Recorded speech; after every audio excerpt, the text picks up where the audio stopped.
Salam sejahtera semuanya kepada para penonton tanya jawab yang berbahagia.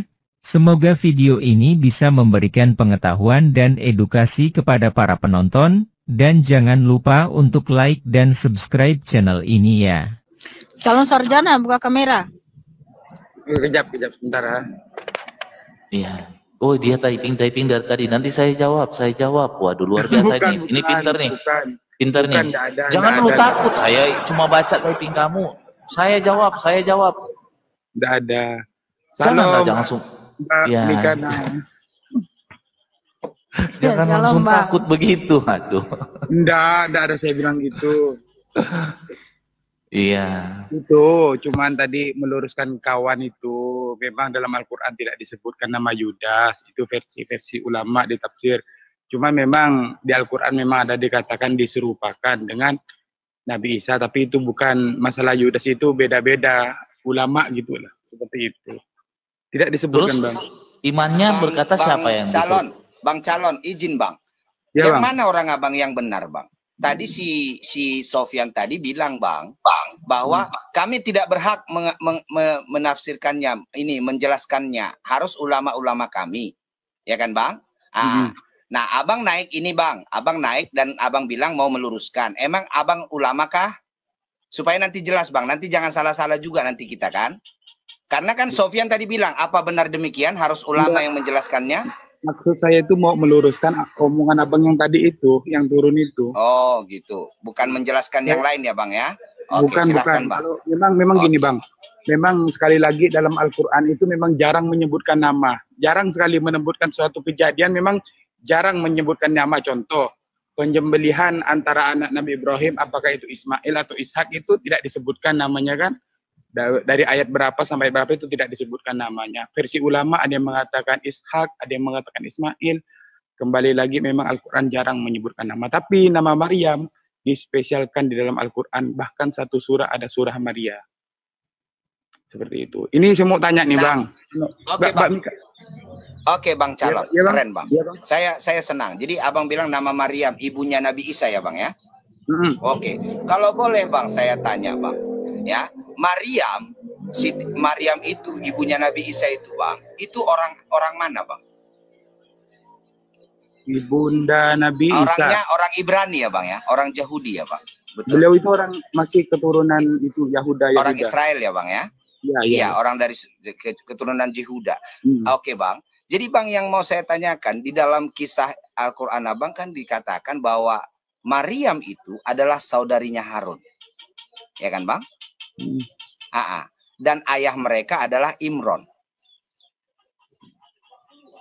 Betul? Bukan Harun itu, Bang. Harun lain itu. Tapi kan ayah mereka Imron, Bang. Dikatakan dalam Quran Abang, bukan begitu? Bukan, dia kalau saya tidak salah itu bukan hidup pada satu zaman itu. Imron dengan Maryam itu tidak hidup di satu zaman. Imran sama dengan Imron kan? Ya. Bahwa ayahnya Siti Maryam itu kan Imran kan? Sebenarnya saya kesini ini mau naik ini yang pertama ya nanti mau bertanya, yang kedua ini sebenarnya mau lihat Mbak Mikana ini. Takut dia ditanya nih calon sarjana ini. Enggak lah Kak, saya kan naik kan mau nanya Kak, bukan mau ditanya Kak. Kok nggak tahu Abang nama ayahnya Siti Maryam siapa? Kurang tahu itu saya sih Mbak. Tapi yang dengan sama Nabi yang Harun itu bukan Harun yang viral atau macam mana ya? Harun yang lebih dikenal itu memang ada nama sosok Harun, cuman misalnya ada Mbak Mikana yang terkenal di TikTok kan, ada yang Mikana yang biasa seperti itulah, kira-kira seperti itu yang saya pahami seperti itu. Oke, kalau begitu Bang, kalau memang itu berbeda, berarti Bang ini Maryam yang hidup di abad keberapa Bang? Kan harus divalidasi sih Bang. Maryam yang hidup di abad keberapa? Atau Nabi Isa itu hidup abad keberapa Bang? Nabi Isa yang dimaksudkan dalam Al-Quran itu ya Nabi Isa, ya Yesus yang diimani oleh umat Kristen Bang. Iya, dia abad keberapa, Bang? Kalau di dalam di orang Abang dia abad keberapa? Abang kalau kalau di dalam Al-Qur'an itu, Al-Qur'an kan memang tidak menjelaskan secara terperinci dalam hal itu, ya, tapi misalnya Bang yang Abang tahu lah literasinya dari mana gitu. nggak apa-apa. Di mana? Abad keberapa itu, Bang? Tahukah Kalau, Abang? kalau Nabi Isa itu, kalau Nabi Isa sepengetahuan saya ya, itu 570 tahun sebelum kelahiran Nabi Muhammad. Gitu Bang ya. Tapi Abang tidak tahu validasinya kapan dia tepatnya enggak ya? Oke, nggak apa-apa Bang. Siap. Cuman seperti ini kan ada orang yang membeda-bedakan antara Yesus dengan Nabi Isa seperti itu. Macam seperti saya orang yang membedakannya, Bang. Nah, ya itu yang saya tanyakan tuh seperti itu, Bang. Kok bisa dibedakannya? Maksudnya itu bedanya macam mana, Bang? Jadi gini dia, Bang. Kenapa kami Kristen sebenarnya, Bang? Karena kami sangat menghormati saudara kami yang beragama Muslim. Ya, Bang. Sehingga kami memang, Bang, lebih bagus membedakan supaya tidak terjadi gesekan-gesekan. Ya, Bang. Tujuan itu. Jadi, Bang, karena kalau nanti, Bang, kalau kita orang-orang yang cerdas, ya, berhikmat, Bang. Kalau nanti kita samakan, Bang, ya, kalau nanti kita samakan, maka seperti saya bilang tadi, kita harus siap dengan konsekuensi logis. Konsekuensi logisnya apa? Jadi, Bang, ada satu oknum yang sama. Isa atau Yesus itu oknum yang sama. Tetapi dikisahkan berbeda oleh dua kitab. Ya kan, Bang? Nah, konsekuensi logisnya, Bang Calon, ya. Oke, Bang. Berarti ini dia, Bang. Gini, Bang Calon. Berarti ada satu yang benar, ada satu yang salah. Kan gitu, Bang. Itu konsekuensi logis, Bang, yang harus kita hadapi. Ya. Tapi misal gini, Bang. Misal nih, Bang, ya. Ada orang yang mengatakan Indonesia itu merdeka tahun 1945, ada yang mengatakan tahun 1950. Itu kan bukan berarti ada Indonesia, Bang. Iya, tetapi kita lihat, Bang, mana kisah yang benar? Kita lihat berdasarkan fakta-fakta sejarah. Iya kan, Bang? Kisah mana, ya, kisah mana yang didukung oleh fakta-fakta sejarah? Karena sebuah kisah, jika tanpa fakta, hanyalah sebuah legenda. Sepakat? Betul, cerita. Jadi kita lihat, Bang. Oke, ada yang mengatakan Indonesia merdeka tahun 45. Ada yang mengatakan Indonesia merdeka tahun 50. Maka kita lihat. Setelah kita tracing, Bang, fakta-fakta sejarahnya. Oke, Bang. Ternyata di monumennya dituliskan, Bang, Indonesia merdeka di monumennya 17 Agustus 1945. Dan dalam teks proklamasi juga. Tapi tetap satu Indonesia, kan? Iya. Bang, jadi gini dia, Bang. Makanya saya katakan, iya tetap satu Indonesia. Tetapi, Bang, kisah mana yang si A berkata Indonesia tahun 45, si B berkata Indonesia tahun 50. Iya kan? Kan itu yang Abang bilang. Nah, maka kita lihat siapa yang benar, si A atau si B. Kan gitu, Bang. Itu yang perlu ditelusuri, Bang. Si A atau si B. Dan kita uji kisah itu, Bang, ya, melalui fakta-fakta sejarah. Yang mana kisah yang dikatakan si A atau si B yang didukung oleh fakta sejarah. Ya. Nah, setelah kita lihat, Bang, saya katakan di monumennya dituliskan, Bang, bahwa Indonesia merdeka 17 Agustus 1945. Ya. Dan juga, Bang, di teks asli proklamasi itu, Bang, dituliskan dengan jelas bahwa Indonesia itu diproklamirkan 17 Agustus 1945. Maka kita bisa katakan yang dikatakan si A yang benar. Berarti si B yang berdusta. Karena si B berkata tahun 50, kan gitu, Bang? Betul, ya.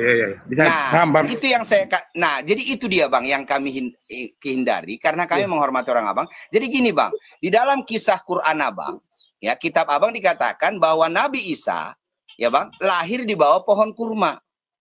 Oke?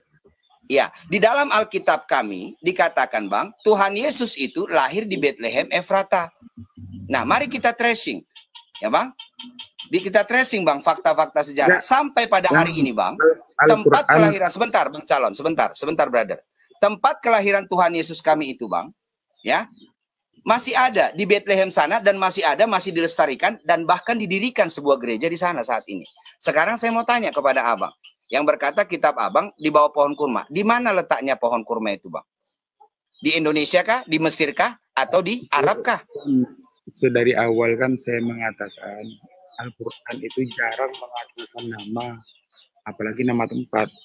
Sekali lagi Al-Quran itu tidak mengatakan bahwa Nabi Isa itu lahir di bawah pohon kurma. Itu tafsiran para ulama. Nah, seperti itu. Tidak ada bang, tidak ada. Mau dicari di ayat berapapun, surah Maryam, surah An-Nisa, surah apa, tidak ada. Ini saya mau satu tanya bang, satu penasaran betul, ini bukan untuk ngetes ya. Jadi penasaran. Nggak apa-apa bang, nggak apa-apa. Jadi pembahasan kita ini sudah selesai ya. Abang mau bertanya ini ya. Oke, jadi abang tidak mampu tidak buktikan Nabi Isa itu lahir di bawah pohon kurma itu, abang tidak bisa tunjukkan di mana ya. Nggak apa-apa. Oke, nggak apa-apa. Kami menghormatinya. Kalau Nah, dalam jadi supaya bang, makanya kami bang Kristen, masalah penyaliban kita sepakat, baik di dalam Injil ataupun dalam Al-Quran, dalam Islam ataupun dalam nas Kristen, itu sepakat memang penyaliban ada, memang penyaliban itu ada, tapi sosok orang yang disalibkan kita berbeda. Jadi jangan bermusuh dalam hal perbedaan itu. Enggak.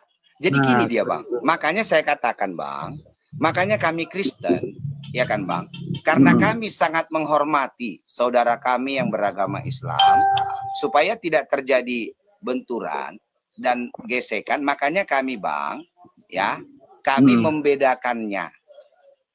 Oke bang, seperti itunya. Jadi bukan kami, sebenarnya kalau kayak saya sangat suka disamakan, ya, saya sangat suka supaya kita uji sama-sama. Ya, siapa yang didukung, siapa yang benar, siapa yang tidak, gitu bang. Tetapi kami menghormati saudara-saudara kami yang beragama Islam, makanya kami bedakan, kami katakan berbeda, gitu dia bang. Ya? Ini bang. Oke, silakan bang calon. Lanjut. Pertanyaan ini untuk kawan-kawan yang umat Kristen. Pertanyaan saya itu ini bang, apa alasan mendasar umat Kristen itu tidak bisa menerima Nabi Muhammad sebagai Nabi penutup? Oke. Nah, Mbak Mikana. Ya. Hai. Oke, calon sarjana. Jadi ketika kamu bertanya, ya saya menjawab berdasarkan dari dalam Alkitab ya. Nah, kenapa kami tidak mau mempercayai Muhammad sebagai nabi? Bukan kami tidak mau percaya, tetapi karena Alkitab yang mengajarkan bahwa kita tidak boleh mempercayai nabi di luar bangsa Israel. Sebab Tuhan Yesus Kristus berjanji dia tidak akan pernah memilih nabi di luar bangsa Israel. Yaitu di Mazmur 147 ayat 19-20. Bahwa hukum-hukumnya, firman-firmannya, ketetapan-ketetapannya tidak akan pernah diberikan kepada bangsa lain selain bangsa Israel. Jadi Tuhan Yesus Kristus adalah Yod-Heh-Vah-Veh Elohim itu sendiri tidak akan pernah memilih nabi di luar bangsa Israel. Itu bang, yang pertama. Ya. Ini kenapa sih calon sarjana ini dihapus dari ini? Live calon sarjana berisi tema yang dapat membuat sebagian penonton merasa tidak nyaman. Biasa TikTok kak. Ini kak, udah kak. Terus, iya. Kalau yang ibunya, Tuhan Yesus tidak pernah menubuatkan akan datang seorang nabi di luar bangsa Israel, tidak pernah. Tetapi Tuhan Yesus menubuatkan supaya kita waspada terhadap nabi-nabi palsu, guru-guru palsu yang akan menyangkal penyaliban di atas kayu salib, yang menebus kita di atas kayu salib, yaitu di 2 Petrus 2 ayat 1-22. Ya, justru Tuhan Yesus memberikan kita pengajaran agar waspada terhadap nabi-nabi palsu yang menyangkal penyaliban, yang menyangkal bahwa penebus telah penguasa telah menebus kita di atas kayu salib. Itu firman Tuhan, bukan kata saya, yaitu yang tertulis di 2 Petrus 2 ayat 1-22. Berarti memang utusan itu mesti harus dari jalur bangsa Israel kak ya? Iya, supaya seluruh dunia tahu bahwa Tuhan Yesus Kristus adalah Tuhan Allah yang benar. Sehingga Tuhan Yesus menyuruh, ya, memerintahkan rasul-rasulnya untuk memberitakan Injil ke ujung bumi. Itu di Matius 28, Kisah Para Rasul 1, Markus 16. Ya, Tuhan Yesus memerintahkan untuk rasul-rasulnya memberitakan Injil ke seluruh dunia supaya seluruh dunia tahu siapa Allah yang benar, yaitu Yesus Kristus. Kalau pandangan Kristen... Bentar dulu bang, saya hapus dulu ya. Nanti kalau abang mau naik silakan naik lagi. Ya, abang naik lagi silakan. Karena di sini disuruh hapus sama Tito. Ini bang calon sarjana tadi keren loh. Memang jadi tidak spesifik ya, tidak spesifik. Jadi Tapi baru dia satu-satunya ada seorang Islam yang berkata tidak ada tertulis dalam Quran bahwa Nabi Isa itu lahir di bawah pohon kurma katanya. Hah? Ya, kan dia tadi bilang itu, ya kan? Calon sarjana tadi kan bilang, ya tidak ada secara spesifik. Akhirnya dia pun berkata itu karena kita tanya di mana, ya. Dan memang kalau di dalam surah Maryam ayat 24-26 ini tidak spesifik memang. Oh, nggak ada di situ pohon kurma. Iya, itu hanya di tafsiran-tafsiran. Kita kan katakan yang ada, kalau tidak ada jangan kita katakan, Bang. Terus selama ini kok dibilang lahir di bawah pohon kurma? Saya hormat kepada Bang calon sarjana. Ya macam itu lah, macam tadi itu kawan yang mengatakan Yudas itu kan ketika ditanya ada yang memang seperti itu juga. Gitu ya Bang. Jadi itu hanya ini ya Bang ya. Tapi Bang, jujur Bang, saya respect kepada Abang. Baru Abang satu-satunya ya, selama saya berdiskusi di lintas agama ini Bang, Abang satu-satunya seorang muslim yang berkata memang tidak ada dalam Al-Quran secara spesifik mengatakan bahwa Nabi Isa itu lahir di bawah pohon kurma. Tapi kita juga di Islam diajarkan, kita itu kan dalam hukum Islam itu ada 4, itu dalilnya Al-Quran, hadis, ijma ulama, dan di kesepakatan ulama itulah kita harus berpegang teguh seperti itu. Ini Kak, kalau masalah ini Kak, itu kan sudah selesai Kak ya. Masalah Ismail itu Kak, kalau menurut pandangan Kristen macam mana Kak? Ya maksudnya Ismail itu tentang apa dulu yang ditanya? Ismail itu maksudnya mau ditanya apa? Maksudnya apakah dia itu setara dengan Ishak gitu Kak? Oh, nggak bisa. Karena Ismail itu anak daging. Dia anak bukan anak perjanjian. Anak perjanjian itu hanya Ishak. Makanya anak tunggal Abraham itu hanya Ishak. Walaupun anaknya Abraham secara daging ada dari Ketura, dari Hagar, tetapi anak perjanjian hanyalah Ishak. Makanya dia disebut anak tunggal. Sebab Ishak ini adalah anak perjanjian dari Sarah, di mana bahwa Ishaklah yang itu kan Abraham itu kan melakukan pernikahan juga Kak sama Hagar Kak. Nggak ada melakukan pernikahan. Sarah hanya menyuruh dia untuk menghampirinya. Berarti Abraham di situ dalam konteks melakukan perzinahan gitu Kak? Iya betul. Makanya Tuhan menyuruh Abraham itu disunat karena dia sudah najis, karena dia sudah mohon maaf ya menghampiri Hagar. Makanya ketika Ishak mau lahir, ya sebelum Sarah mengandung, Tuhan memerintahkan agar Abraham disunat, sunat lahiriah, supaya dia tahir. Kenapa? Kenapa dia disunat supaya tahir? Karena sebelumnya dia sudah berzina, dia sudah najis, karena dia sudah menghampiri Hagar. Nah, ketika dia disunat, sudah tahir, maka tahun depan Ishak langsung lahir. Berarti ketika Yesus dilakukan disunat juga itu Kak, apa supaya tahir juga Kak? Jadi sunat itu untuk kedatangan Mesias.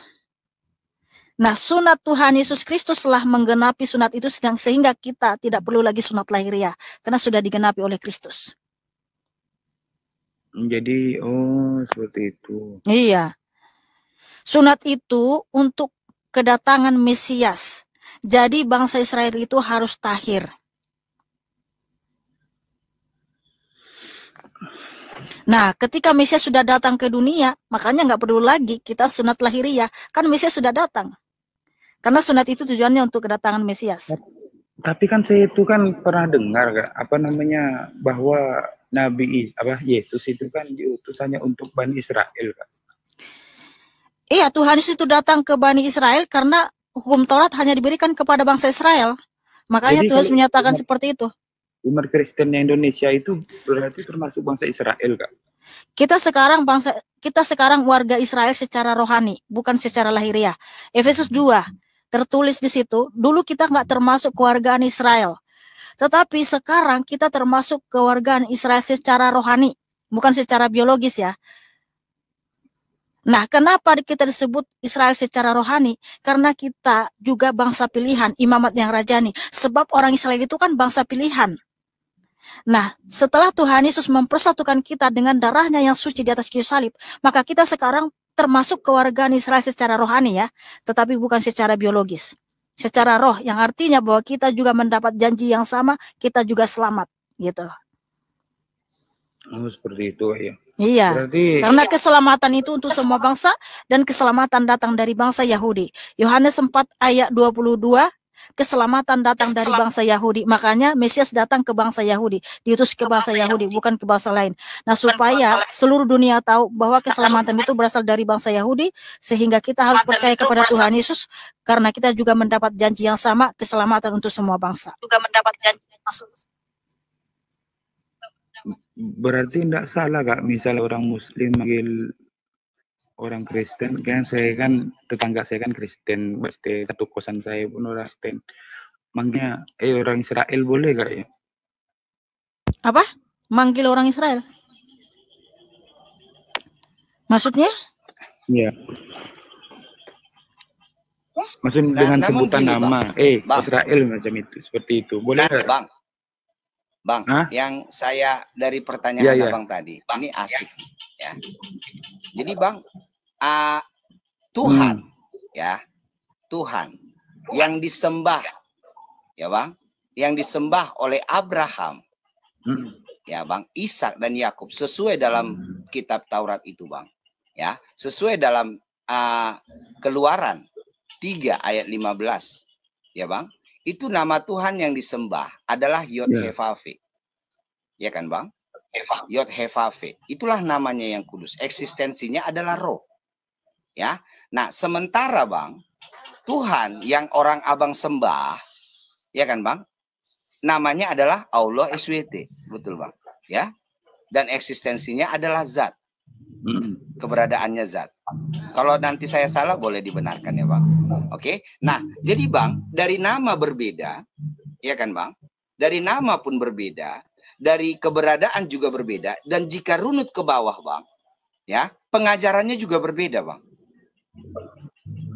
Nah, jadi kalau boleh saya tanya Bang kepada orang Abang, jadi Bang, kalau misalnya di dalam kitab Abang dikatakan ada Ibrahim, ya kan Bang? Jadi kalau boleh saya tahu Bang, Ibrahim yang mana ini Bang? Apakah Ibrahim yang nenek moyang orang Yahudi itu, atau ada Ibrahim yang lain? Karena kalau di dalam Ibrahim nenek moyang orang Yahudi itu Bang, ya, sesuai dengan Rabanik Yahudi. Jadi orang Yahudi itu kan Bang punya kitab, punya sejarah, buku sejarahnya, karena itu nenek moyang mereka, ada silsilahnya terus, itu Bang, ya.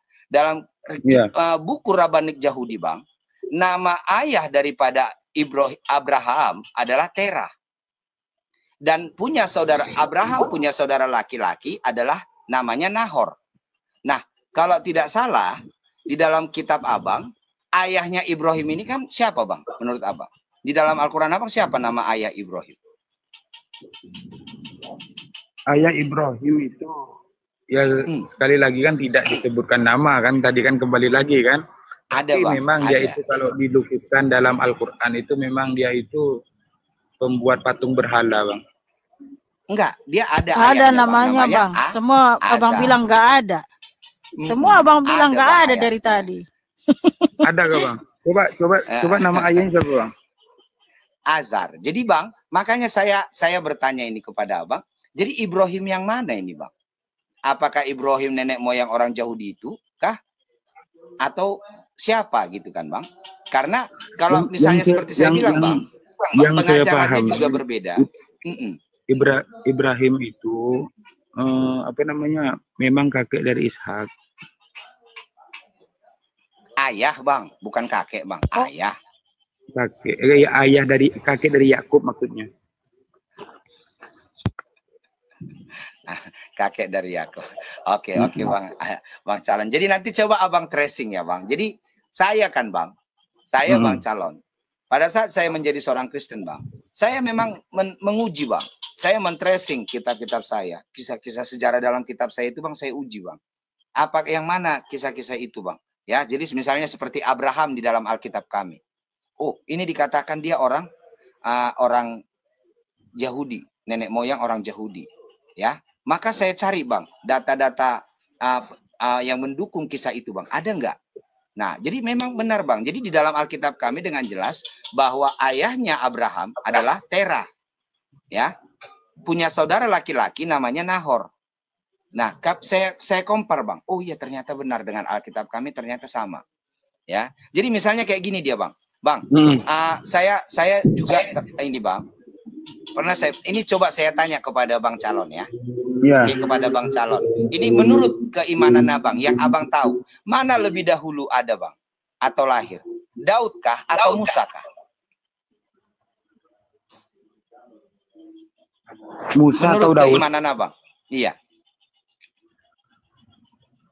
Musa seharusnya Daud dulu, Bang. Seharusnya Daud dulu ya, menurut keyakinan Abang ya. Iya, karena kan menurut kitab Abang, Bang. Nabi Musa itu kan waktu mau masuk ke mana, ke Palestina itu kan setelah perperangan kaum Nabi Daud itu. Peperangan kaum Nabi. Ya nggak apa-apa, itu keyakinan Abang. Tetapi Bang, ya kalau di dalam Alkitab kami jelas Bang, ya jelas Bang, bahwa yang lebih dahulu ada adalah Musa, bukan Daud Bang. Karena apa? Sesuai dengan fakta sejarah, ya Bang. Musa lebih dulu ada, makanya saya tracing Bang. Ya, saya tracing kisah itu. Musa, karena itu kan nenek moyang orang Yahudi juga. Ya, Musa itu kan ada abad 1571 sebelum Masehi. Menurut Rabbani Yahudi. Sebentar, Bang Calon. Sebentar, ini mau luruskan nih. Bukan Musa nenek moyang orang Yahudi, Bang, tapi orang Yahudi nenek moyangnya Nabi Musa. Iya, jadi kan artinya Bang, mereka orang Yahudi juga. Ya, kan, iya, yang nonton 1000 lebih, tapi salah kata kan. Iya, jadi Bang, menurut Rabbani Yahudi, Musa itu ada Bang di abad 1571 sebelum Masehi. Ya, dan Musa lah yang membawa bangsa Israel dari tanah perbudakan Mesir menuju tanah Kanaan yang dijanjikan. Ya kan? Nah, baru setelah itu Daud ada di abad 1007 sebelum Masehi. Ya, Daud ini adalah raja kedua orang Israel, ya, dan raja yang terbesar. Ya. Jadi tanah yang dijanjikan oleh Yod-Heh-Vaveh, Yeshua HaMashiach kepada Musa, ya, kepada Musa itu semua bisa dikuasai, ya, itu di zaman pemerintahan Raja Daud. Jadi memang masuk ke logikanya, Bang. Kenapa? Karena kan di Mesir kan bangsa Israel kan dalam perbudakan. Mana mungkin punya raja? Orang masih dalam perbudakan. Nah, setelah bangsa Israel itu sampai di tanah perjanjian, yaitu tanah Kanaan, baru bangsa Israel punya raja, yaitulah Daud. Setelah Raja Saul, Raja Daud. Gitu, Bang. Jadi saya tracing memang, Bang. Jadi kisah-kisah itu dibuktikan oleh fakta-fakta. Gitu dia, Bang. Oke, itu dari saya, Bang Calon ya. Jadi ternyata berbeda ya. Kalau di dalam yang keyakinan Abang dan yang Abang imani menurut kitab Abang, Daud lebih dulu ya dari Musa ya. It's okay lah. Saya menghormatinya, Bang. Iya. Iya, intinya bukan karena perbedaan kita bermusuhan kan, seperti itu, Bang. Enggak boleh bermusuhan, Bang. Kita tetap dalam koridor karena kita Indonesia. Yang sudah ditakdirkan berbeda suku, agama, ras dan bahasa. Namun kita satu dalam balutan Bhinneka Tunggal Ika. Teman-temanku di bawah typing asik dong, biar hidup dia ya. Oke Bang, kami karena permisi dulu ya. Ganti. Sama-sama. Ya, terima kasih. Assalamualaikum. Tuhan Kristus memberkatimu. Waalaikumsalam. Tepuk tangan buat calon sarjana ya, cakep dan manis. Di video yang sudah kita saksikan bersama-sama ini ada pertanyaan-pertanyaan mengenai apakah Yesus dan Nabi Isa itu berbeda. Ini dijelaskan seperti yang sudah sering kita dengarkan, yaitu beda silsilah keluarga dan beda zaman antara Yesus dan Nabi Isa. Lalu terjadi perdebatan panjang dengan si penanya dan materi yang dibahas bermacam-macam. Dan si penanya yang sejatinya orang awam pasti kalah debat dengan Mihana, Daniel ataupun Living Smile yang sejatinya dapat dikatakan sebagai para apologet Kristen, yang mana mereka dibekali oleh ilmu-ilmu kekristenan, benar-benar perbandingan yang tidak sepadan. Makanya sebagai orang yang bertanya apabila tidak atau memiliki ilmu yang terbatas, mending tidak usah mendebat, pasti tidak akan menang. Silahkan para penonton memberikan tanggapannya dengan cara menulis di kolom komentar. Terima kasih. Jawabannya lihat ayat di Alkitab. 2 Petrus 2, lihat perikopnya di ayat 1-22. Yohanes pukul 4:22 Kamu menyembah apa yang tidak kamu kenal, kami menyembah apa yang kami kenal, sebab keselamatan datang dari bangsa Yahudi.